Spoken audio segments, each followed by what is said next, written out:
L'endometriosi és una malaltia en la que el teixit de dintre de la matriu, de dintre de l'úter, surt a la part de fora, se'ls pot escampar per la pelvis, afecta a nivell dels ovaris, afecta a diferents punts de la pelvis i es produeix un sangrat en el mateix moment en què tenim la menstruació. Afecta a una de cada 10 dones en edat fèrtil. La malaltia en si no és que tingui solució, és una malaltia crònica i el problema que té és que passa bastant desapercebuda, perquè el seu símptoma principal és el dolor menstrual. El que és més important és que sempre que es presenti amb una persona que tingui dolor menstrual, que sigui intens i que sobretot vagi acompanyat de sangrats importants, que consulti el seu ginecòleg per poder iniciar tractament el més aviat millor. Bé, la gent es va conscienciant. Jornades com aquestes, el dia de l'endometriosi, que se'ns parli al carrer, que hi hagi divulgació sobre el tema, fa que les dones cada vegada vagin entenent i veient que el fet de tenir dolor menstrual no és una cosa que sigui estrictament normal.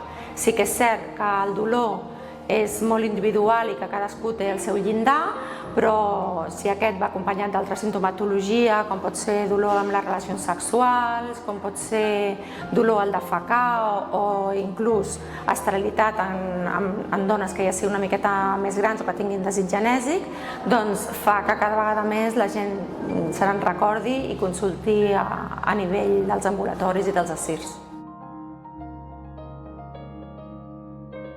El tractament de l'endometriosi es realitza bàsicament amb anticonceptius, amb teràpia hormonal. I actualment hi ha unes altres teràpies que són també hormonals i que no són estrictament anticonceptius.